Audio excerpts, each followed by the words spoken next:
அல்லேலூயா. இந்த நாளிலே உலகம் முழுவதும் நம்முடைய ஆண்டவராகிய இயேசு கிறிஸ்துடைய பிறப்பின் செய்தியை மகிழ்ச்சியோடு அறிவித்து மகிழ்ச்சியோடு செலிப்ரேட் கொண்டாடி கொண்டிருக்கிறார்கள். நம்முடைய சபையிலே அவருடைய பிறந்த நாளிலே சபையாய் கூடி வந்திருக்கிற ஒவ்வொருவரையும் ஆண்டவராகிய இயேசு சாமியை ஆசீர்வதிப்பதாக, தேவனுடைய நாமம் மையப்படுவதாக.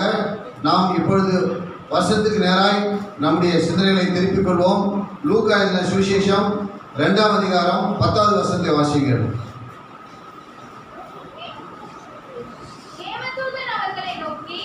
தேவதூதன் அவர்களை நோக்கி, பயப்படாதீர்கள், இதோ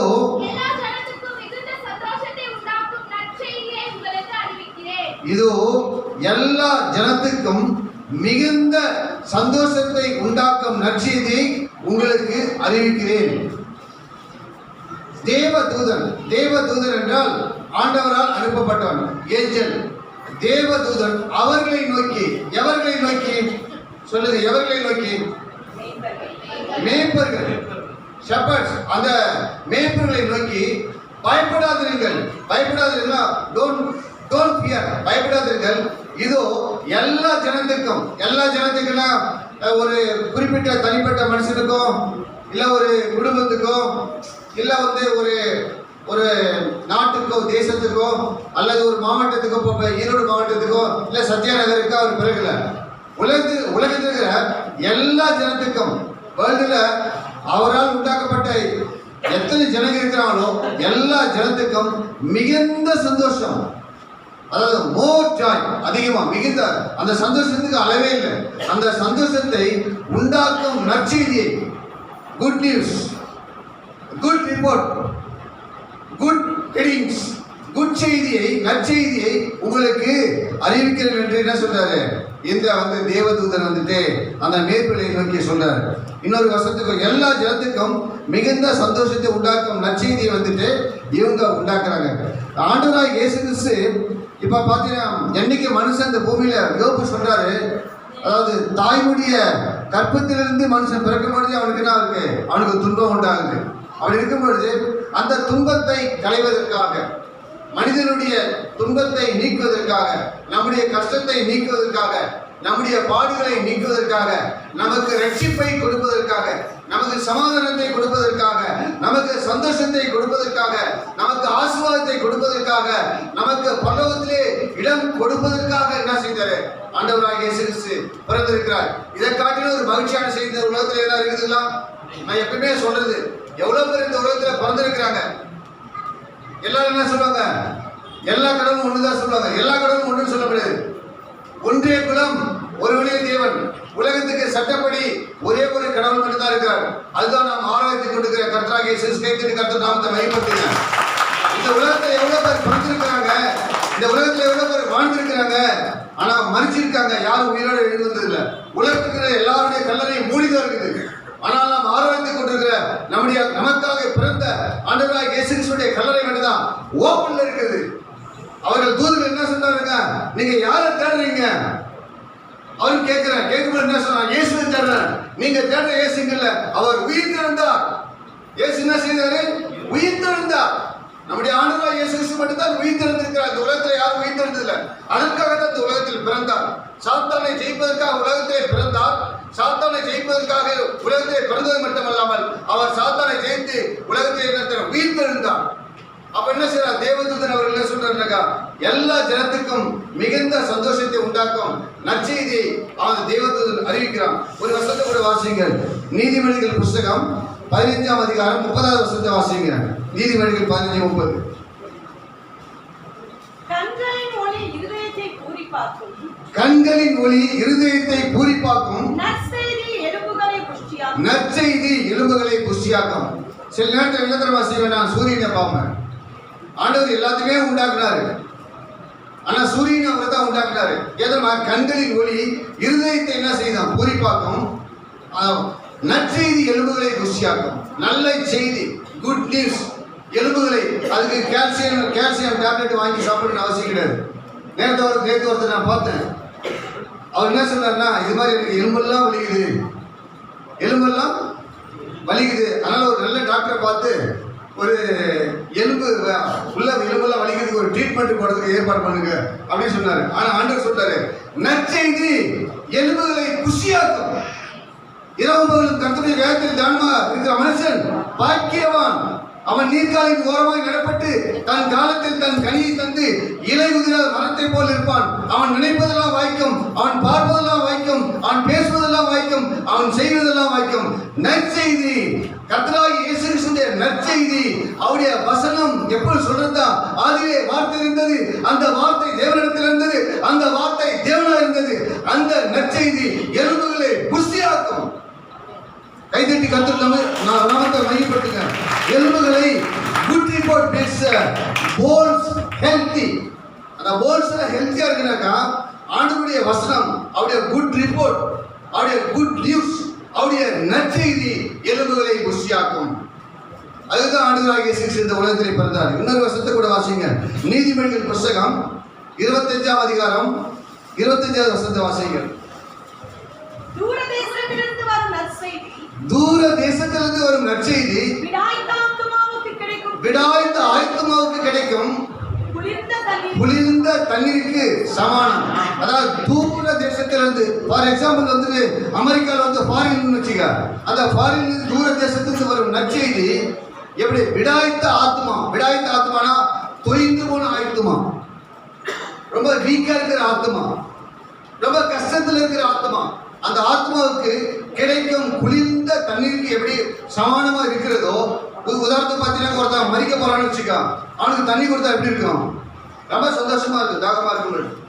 அதே மாதிரி வந்து நம்ம கடுமையா வேலை செய்யறோம், கடுமையா வேலை செய்யப்படுகிறோம், தலையிலிருந்து கால் வரைக்கும் அந்த வேர்வை அப்படியே சொட்டிக்கிட்டே இருக்கு, சொட்டிங் வந்துகிட்டே இருக்கு.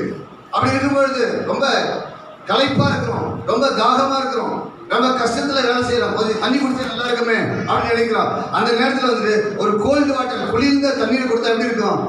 ரொம்ப சந்தோஷமா இருக்கலாம். அது மாதிரி தூர தேசத்திலிருந்து ஒரு நற்செய்தி விடாய்த்த, நீங்க ஆலயத்துக்கு வந்து விடாய்த்த தொய்த்து போன ஆத்மாவுக்கு கிடைக்கும் குளிர்ந்த தண்ணீருக்கு சமானம். அவருடைய நற்செய்தி எப்படி? விடாய்த்த ஆத்மாவுக்கு கிடைக்கும் குளிர்ந்த தண்ணீருக்கும். கோல்டு வாட்டர் வேரி அதனுடைய சோல், அதனுடைய ஆத்மாவுக்கு எப்படி இருக்கா? அது வந்து குளிர்ந்த மகிழ்ச்சியை கொடுக்கக்கூடிய, சந்தோஷத்தை கொடுக்கக்கூடிய, ஆசீர்வாதத்தை கொடுக்கக்கூடிய நற்செய்தியை அது காணப்படுகிறது. அல்லேலூயா. இன்னொரு வசனத்தை கூட வாசிங்க, உங்களுக்கு எல்லாம் தெரிஞ்ச வசனம். லூக்கா சுவிசேஷம் 2ஆம் அதிகாரம் 10லிருந்து 14 வரைக்கும் வாசிங்க. தேவதூதன் அவர்களை நோக்கி, பயப்படாதிருங்கள், இதோ எல்லா ஜனத்துக்கும் மிகுந்த சந்தோஷத்தை உண்டாக்கும் நற்செய்தி உங்களுக்கு அறிவிக்கிறேன். இன்று கர்த்தராகிய கிறிஸ்து என்னும் இரட்சகர் உங்களுக்கு தாவீதின் ஊரிலே பிறந்திருக்கிறார். பிள்ளையை துணிகளிலே சுற்றி முன்னணியிலே கிடைத்திருக்க காண்பீர்கள். இதுவே உங்களுக்கு அடையாளம் என்றான்.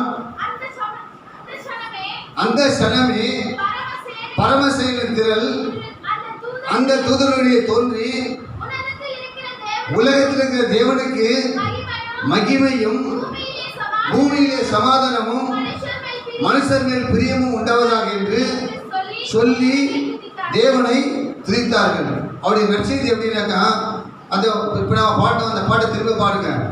உன்னதத்தில் தேவனுக்கே மகிமை உண்டாகட்டும், உன்னதத்தில் தேவனுக்கே மகிமை உண்டாகட்டும், இந்த பூமியிலே சமாதானமும் பிரியமும் உண்டாகட்டும், இந்த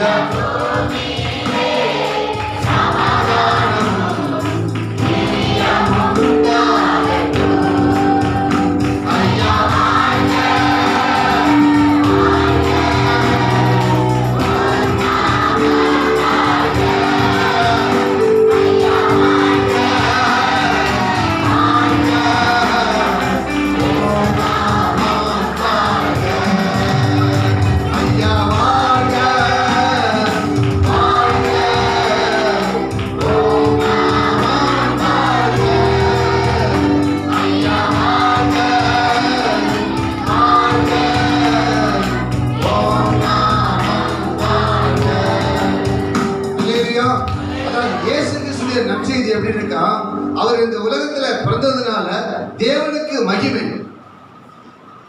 அதாவது எப்படின்னாக்கா, glory to God in heaven. பரலோகத்துல அவருக்கு மகிமை உண்டாச்சு. ஏன்னா நமக்கெல்லாம் அவர் பிறந்ததுனால ரட்சிப்பு. இயேசு கிறிஸ்து இந்த உலகத்துல பிறக்கலன்னா நமக்கு ரட்சிப்பு கிடையாது, நமக்கு சந்தோஷம் கிடையாது, நமக்கு சமாதானம் கிடையாது, நமக்கு பரலோக ராஜ்யம் கிடையாது, நமக்கு ஆசீர்வாதம் எதுவுமே கிடையாது. அப்ப தேவனுக்கு இயேசு கிறிஸ்து இந்த உலகத்துல பிறந்ததுனால அவருக்கு அதாவது மிகுந்த மகிமை உண்டாச்சு. ரெண்டாவது பார்த்தீங்கன்னா பூமியிலே சமாதானம். உங்களுக்கு அந்த வசனம்லாம் நல்லா தெளிவா தெரியும். எப்படின்னாக்கா, இந்த உலகம் கொடுக்கிற பிரகாரமாக அல்ல, என்னுடைய சமாதானத்தை நான் உங்களுக்கு கொடுக்குறேன்னு சொன்னார். இந்த உலகத்துல சமாதானத்தை கொடுக்கலக்கா இயேசு கிறிஸ்துவால் மட்டும்தான் சமாதானத்தை கொடுக்க முடியும். வேற யாராலையும் சமாதானத்தை கொடுக்க முடியாது. பதவியினால கொடுக்க முடியாது, பணத்தினால கொடுக்க முடியாது, சொத்தினால கொடுக்க முடியாது, மற்ற எந்த விலையேறப்பட்ட உயர்ந்த பொருளினால் கொடுக்க முடியாது, எப்பேற்பட்ட உயர்ந்த பதவியால் அது கொடுக்க முடியாது. ஒரே ஒன்றுதான், இயேசு கிறிஸ்துவால் மட்டும்தான் சமாதானத்தை கொடுக்க முடியும். அதனால்தான் இயேசு கிறிஸ்து இந்த உலகத்தில் பிறந்ததுனால முதலாவது தேவனுக்கு மகிமை, glory to God. தேவனுக்கு பயத்தது பேசுங்க, தேவனுக்கு மகிமை. இரண்டாவது பூமியிலே சமாதானம். அவர் எதுக்கு இந்த உலகத்துல பிறந்தா? இந்த உலகத்துல எவ்வளவு பேர் கொடுத்திருக்கிறாங்க, பிறந்திருக்கிறாங்க, ஆனா சமாதானம் இல்லை.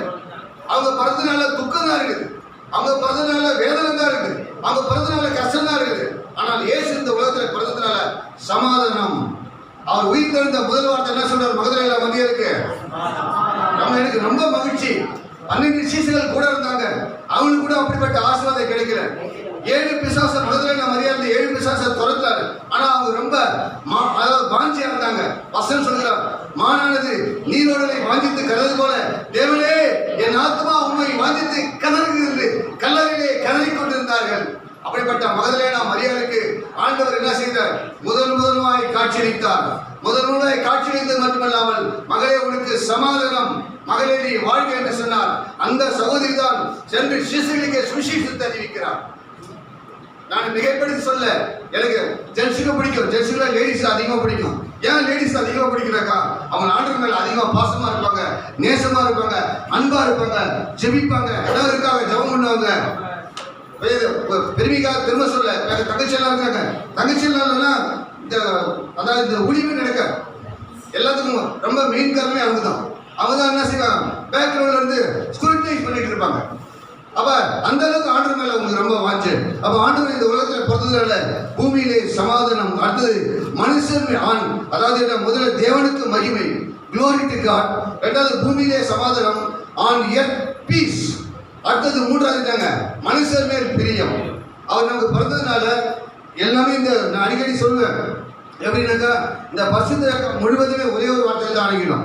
என்ன அந்த வார்த்தை சொல்லுங்க? Love your neighbour as yourself. தன்னை நேசிப்பது போல பிறரையும் நேசிக்கணும். அப்ப மனுஷன் மேல் இந்த உலகத்துல இயேசு எதுக்கு பிறந்தாருனாக்கா, மனுஷன் மேல் பிரியம் உண்டாவதற்காக. அவர் எப்படி மனுஷன் மேல் பிரியமா இருக்கிறாரோ, அவர் எப்படி பாசமா இருக்கிறாரோ, அவர் எப்படி நேசமா இருக்கிறாரோ, அவர் எப்படி அன்பா இருக்கிறாரோ, அவர் எப்படி சமாதானமா இருக்கிறாரோ, அவர் எப்படி இந்த உலகத்துக்கு ஒளியா இருக்கிறாரோ, அப்படி நம்ம என்ன செய்யணும்? அவருடைய அடிச்சொல்லை நம்ம பின்பற்றி அவர் பிறந்ததை நம்ம சிந்திச்சு பார்த்து என்ன செய்யணும்? மனுஷர்கள் நான் பிரியமா இருக்க வேண்டும், ஒருவரை நாம் நேசிக்க வேண்டும். கண்டிப்பா இந்த சுவிசேஷத்தை நாம் அறிவிக்க வேண்டும், நற்செய்தியை அறிவிக்க வேண்டும். இந்த பாஸ்ட் இஸ் பாஸ்ட், பாஸ்ட் பத்தி நினைச்சு வருத்தப்படாதீங்க. இந்த நாள் முதற்கொண்டு அவர் வசனம் சொல்லுது, நான் இன்று முதல் உன்னை ஆசிரியப்பேன், உன்னை இரட்டிப்பாய் ஆசிரியப்பேன் என்று வசனம் சொல்லுகிறார். இந்த நாள் முதற்கொண்டு அட்லீஸ்ட் ஒரு நாளைக்கு ஒருவனுக்காக நீங்க என்ன செய்யணும்? சுவிசேஷத்தை நற்செய்தியை சொல்ல வேண்டும். யாரெல்லாம் சுவிசேஷம் சொல்ற கை தூக்குங்க. நானும் சொல்றேன், எல்லாருக்கும் ஒரு நாளைக்கு ஒருத்தருக்காது இயேசு கிறிஸ்து இந்த உலகத்தில் எதுக்கு பிறந்தான்னு சொல்லிட்டு அவருடைய சுவிசேஷத்தை நாம் அறிவிக்கக்கூடியவர்களாக காணப்பட வேண்டும். அந்த நற்செய்தியை தான் ஆண்டவராகிய இயேசு கிறிஸ்து நம்ம மத்தியிலே பேசிக் கொண்டிருக்கிறார். அதற்காகத்தான் இந்த பிறந்தநாளை நம்ம என்ன செய்யறோம்? கொண்டாடி கொண்டிருக்கிறோம். ஏன் இந்த உலகத்தில் பிறந்தார்? இன்னொரு வசனத்தை வாசிங்கள். யோவான் எழுதின சுவிசேஷம் 1ஆம் அதிகாரம் 9ஆம் வசனத்தை வாசிங்க. உலகத்திலே வந்து எந்த மனுஷனையும் பிரகாசிப்பிக்கிற ஒளியே அந்த மெய்யான ஒளி. அதாவது உலகத்திலே வந்து எந்த மனுஷனையும், உலகத்திலே வந்து எந்த மனுஷனையும் பிரகாசிப்பிக்கிற ஒளி அந்த மெய்யான ஒளி. உலகத்தில் பார்த்தீங்கன்னா அவர் வந்தாரு, அது வந்துட்டு எந்த மனுஷனையும் பிரகாசிப்பிக்கிற ஒளி அந்த மெய்யான ஒளி. இப்போ ஒளி இருக்கு, இப்போ இந்த லைட் எல்லாம் இருக்குது, இதெல்லாம் எல்லாமே ஒரு டெம்பரரி தான்.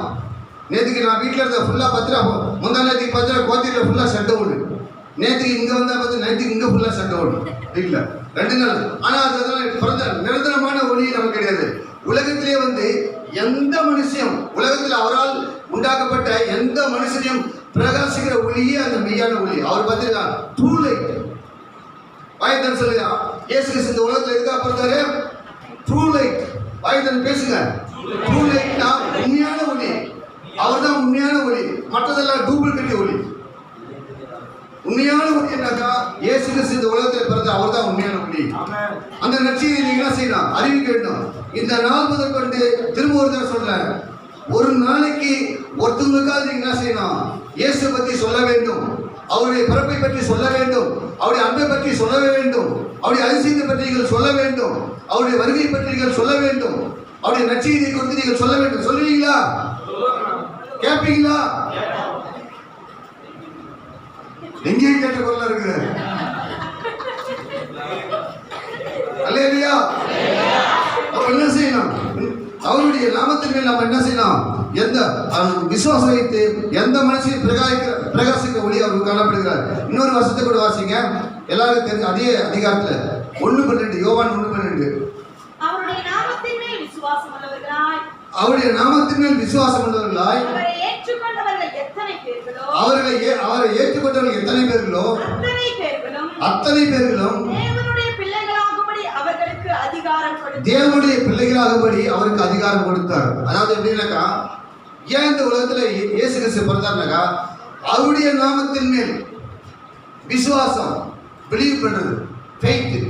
அவருடைய இயேசு கிறிஸ்துவின் நாமத்தின் மேல் விசுவாசம் உள்ளவர்களாய் இயேசுவை ஏற்றுக்கொண்டவர்கள் எத்தனை பேர்களோ அவரை விசுவாசித்து. எப்படி அவரை விசுவாசிக்கிறது? அவர் இந்த உலகத்தில் பிறந்தாரு, வாழ்ந்த மனிதர்கள் உயிரோடு எழுப்பினாரு, வியாதியஸ்தர்களை சொஸ்தமாக்கினாரு, காற்றையும் கடலையும் அதட்டினாரு, கடலின் மீது நடந்தாரு, 5 அப்பத்தையும் 2 மீனையும் 5000 பேருக்கு மேலாய் போஷித்து மீதி 12 கூட்டருக்கு கிருபை செய்தாரு, வியாதியஸ்தர்களை சொஸ்தமாக்கினார். இதெல்லாம் உண்மைதானே? அப்ப அவருடைய நாமத்தில் இயேசுவாகி அவருடைய நாமத்தின் மேல் விசுவாசம் உள்ளவர்களாய் பிலீவ் பண்ணி இயேசுவை ஏற்றுக்கொண்டவர்கள் எத்தனை பேர்களோ அத்தனை பேர்களும், இந்த லோகத்தில் அவரை யாரெல்லாம் ஏற்றுக்கொள்ளலாம் அத்தனை பேர்களும் தேவனுடைய பிள்ளைகளாகும்படி, அவருடைய பிள்ளைகளாக, அவருடைய மகனாக, அவருடைய மகளாக ஆகும்படி அவர்களுக்கு அதிகாரம்னா ரைட், உரிமை, சட்டப்படி அவர் உரிமை கொடுக்குது, அத்தாரிட்டி, அவர் அதிகாரத்தை கொடுத்தார். கைத்தறி கருத்து நாமத்தை வெளிப்படுத்த. இந்த உலகத்தில் அவர் எதுக்கு பிறந்தாருனாக்கா, திரும்ப நான் சொல்றேன் பாருங்க, இந்த உலகத்தில் எதுக்கு அவர் பிறந்தாருனாக்கா, எல்லா ஜனத்திற்கும் மிகுந்த சந்தோஷத்தை உண்டாக்கும் நற்செய்தி அவருக்கு நாம் அறிவிக்கிறோம். எல்லா ஜனத்துக்கும் மிகுந்த சந்தோஷத்துள்ள நற்செய்தி தான் இந்த உலகத்தில் அவர் பிறந்தது. அடுத்தது வந்துட்டு நற்செய்தி, அவருடைய இயேசு கிறிஸ்துவின் நற்செய்தி எலும்புகளை என்ன இருக்கும்? புஷ்டியாக்கும். அடுத்தது வந்துட்டு குளிர்ந்த நீருக்கு, தூர தேசத்தில் ஒரு நற்செய்தி ஆத்மாவுக்கு குளிர்ந்த நீருக்கு சமானமாய் அது காணப்படுகிறது. அடுத்தது வந்துட்டு இந்த உலகத்தில் அவர் எதுக்கு பிறந்தார்னாக்கா, தேவனுக்கு மகிமை உண்டாவதற்காக, பூமியிலே சமாதானம் இருப்பதற்காக, மனுஷன் மேல் பிரியம் வைப்பதற்காக இந்த உலகத்தில் பிறந்தார். அது மட்டும் இல்லாமல் அவர் என்ன சொல்ற, எந்த மனுஷையும் பிரகாசிக்கிற ஒளியாக இந்த உலகத்துக்கு இருட்டில் இருக்கிற ஜனங்க நீங்க பார்த்தீங்கன்னாக்கா, ஜனங்க இருட்டில் கிடக்குறாங்க, பாவத்தில் கிடக்குறாங்க, சாபத்தில் கிடக்குறாங்க, விக்கிர ஆராதனையில் கிடக்குறாங்க, குடி அதை பற்றி எங்கே பார்த்தாலும் எல்லா கெட்ட பழக்கமும் அப்படி நிரம்பி இருக்குது. நிரம்பினா லிமிட்டே இல்லை. போதைப் பொருட்கள் எல்லாம் நிரம்பி இருக்கிறாங்க. எல்லா வாலிபர்களும் செய்கிறாங்க. அந்த காலத்தில் வாலிபர்கள் எல்லாம் செய்யறாங்க, ரட்சிப்பட்டு வந்த இந்த காலத்து வாலிபர்கள் எல்லாம் டாஸ்மாக் போய் குடிச்சிட்டு இருக்கிறாங்க. அப்படிப்பட்ட சூழ்நிலையில் ரொம்ப இருட்டில் இருக்கிற அந்த ஜனங்களை வந்துட்டு பிரகாசிக்கிற ஒளியாகத்தான் இந்த உலகத்துக்கு ஆண்டவராகிய இயேசு கிறிஸ்து வந்தார். அவரை கடைசியா பார்த்தீங்கன்னா இந்த உலகத்தில் எதுக்காக அவர் வந்தார்னாக்கா, அதாவது அவருடைய நாமத்தின் மேல் விசுவாசம் உள்ளவர்களாய் அவரை ஏற்றுக்கொண்டவர்கள் எத்தனை பேர்களோ அவளுக்கு அதிகாரம் கொடுப்பதற்காக இந்த உலகத்தில் வந்தார். எதுக்காக இயேசு கிறிஸ்து வந்தார் தெரிஞ்சுட்டீங்களா? தெரியுமா? நம்முடைய அத்தாரிட்டி, நமக்கு இருக்கிற அதிகாரத்தை வந்துட்டு நம்மளை பற்றி நம்ம சீப்பா நினைக்கக்கூடாது. என்ன, நான் சீப்பா நினைக்க மாட்டேன். உலகத்திலே பற்றி இருக்க அதிகாரம் நமக்கு மட்டும்தான் இருக்குது. வானத்துக்கு கீழே பூமிக்கு மேலே நம்முடைய தகப்பன், நம்முடைய அப்பா, நம்முடைய ஃபாதர் இயேசு கிறிஸ்து அதிகாரம் இருக்குது. அவருடைய பிள்ளைகளாக உங்களுக்கு என்ன செய்யற அந்த அதிகாரத்தை கொடுத்துருக்க. அந்த வசனத்தை திரும்ப ஒரு வாசிங்க. 1:12. அவருடைய இயேசுவாகி அவருடைய நாமத்தின் மேல் விசுவாசம் உள்ளவர்களாய் இயேசுவை ஏற்றுக்கொண்டவர்கள் எத்தனை பேர்களோ அத்தனை பேர்களும் தேவனுடைய பிள்ளைகளாகும்படிக்கு அவர்களுக்கு அதிகாரத்தை கொடுத்திருக்காரு. நான் அவர் எதுக்காக உலகத்தில் பிறந்தாருனாக்கா, அவருடைய அதிகாரத்தை அவருடைய உரிமையை, அவருடைய சுதந்திரத்தை நமக்கு என்ன செய்தார்? ஆண்டவராகிய இயேசு கிறிஸ்து இந்த உலகத்தில் கொடுத்திருக்கிறார். நான் வந்துட்டு எல்லார்கிட்டையும் சொல்லுவேன், எப்படின்னாக்க நான் ரொம்ப வாழ்க்கையில ரொம்ப சந்தோஷமா சொல்லக்கூடிய நற்செய்தி என்னக்கா, நான் ஜீசஸுடைய சன், நான் ஜீசஸுடைய சன்னு சொல்லி என்ன செய்றேன்? டிக்ளேர் பண்றேன். உலகத்திலே ரொம்ப வந்துட்டு கிரேட் எதுனாக்கா, ஆண்டவராகிய இயேசுடைய மகனா இருப்பது, ஆண்டவராகிய இயேசுடைய மகளா இருப்பது தான், ஜீசஸுடைய சன்னாவ டாக்டரா இருக்கிறது அந்த உலகத்திலே நற்செய்தி. அதான் வந்து ரைட்டு, அதுதான் வந்துட்டு அத்தாரிட்டி, அதுதான் வந்து நமக்கு அதிகாரம். கைத்தறி கருத்து நாம தமிழ் பேசணும். ஆண்டவராகிய இயேசு இந்த உலகத்தில் எதுக்காக பிறந்தார்? ரொம்ப அதெல்லாம் அந்த அது ஒரு லிமிட்டே இல்லை. அந்த மகிழ்ச்சிக்கு ஒரு அளவே இல்லை. நம்மளால என்ன செய்யணும்? மகிழ்ச்சி அந்த புதிய வருஷத்துல என்ன செய்யணும்? உற்சாகமா ஊழியம் செய்யணும். பவுல் பாருங்க, பவுல் சொல்றாரு, சொல்லிட்டு முடிச்சுட்ட பவுல் சொல்றாருனாக்கா, சுவிசேஷத்தை அறிவிக்காமல் சுவிசேஷத்தை அறிவிப்பது என்ன இருந்த கடமை. யாரெல்லாம் சுவிசேஷத்தை அறிவிக்காரன் அவளுக்கு ஐயோன்னு சொல்றாரு. இயேசு கிறிஸ்துவ சுவிசேஷத்துக்கு நான் வெட்கப்பட மாட்டேன், சேமா இருக்கக்கூடாது. சுவிசேஷத்தை அவன் அடிச்ச கூட வாங்கிக்கணும், திட்டால் வாங்கிக்கணும். நம்மளை வந்து கேவலப்படுத்தலாம் நினைச்சலாம். சுவிசேஷத்தை நற்செய்தி அவர் இந்த உலகத்தில் எதுக்காக பிறந்தார், எதுக்காக வாழ்ந்தார், எப்போ அவர் வரப்போறார் சொல்றார். சுவிசேஷத்தை வேணா இந்த நாள் இருந்து அறிவிப்பீங்களா? கண்டிப்பா அறிவிக்கணும். ஒரு நாளைக்கு நீல இருந்து என்ன செய்ய ஒரு உறுதிமொழி எடுங்க. இன்னைய நாள் முதற்கொண்டு இந்த கிறிஸ்துவ பிறந்த நாள்ல இருந்து இன்னைய நாள்ல இருந்து இந்த சூரியன் உதிர்ச்சி அஸ்தமிக்கிற நேரம் வரைக்கும் என்ன ஒரு நாளைக்கு ஒருத்தனுக்காக நான் இயேசு கிறிஸ்துவை பத்தி சொல்லுவேன், அவருடைய சுவிசேஷ அறிவிப்புன்னு சொன்னா கை தூக்குங்க. சொல்லுவீங்களா? நீங்க அந்த நற்செய்தியை போய் அறிவிக்கணும். ஆண்டவராகிய இயேசு கிறிஸ்து இந்த கிறிஸ்துமஸ் பிறந்தநாளே உங்கள் ஒவ்வொருவரையும் தனித்தனியாக பேப்பரை குடும்பமாய் சபையை ஆஸ்வதிப்பாராக. ஆமென். அல்லேலூயா. சந்தோஷவின் ஒளியே இயேசு சாந்த சத்தியவர் பர்வதத்திலே சாரோடி ரோட்டா பாரில் மலர்ந்துரிதா சந்தோஷவின் ஒளியே. ஒரு நிமிஷம் ஒரு ஸ்டான்ஸா நம்ம பாடுவோம். அதுக்குள்ள கம்பிமார்கள் நீங்கள் ரெடியாக இருக்கும்படி ரெடியாக இருக்கும்படி அன்போடு கூட கேட்டுக்கொள்கிறேன். கொஞ்சம் நீங்கள் முன்னாடி வரும்படி சகோதரிமார்கள் கொஞ்சம் முன்னாடி வாங்க. நீங்கள் கொஞ்சம் முன்னாடி வரும்படி, இந்த பக்கமும் கொஞ்சம் முன்னாடி வரும்படி. முன்னாடி நிறைய இடம் காலி இருக்கு. பின்னாடி வருகிறவர்களுக்கு இடம் கொடுப்போம். இன்ப பரலோகம் துறந்தவர் துன்பம்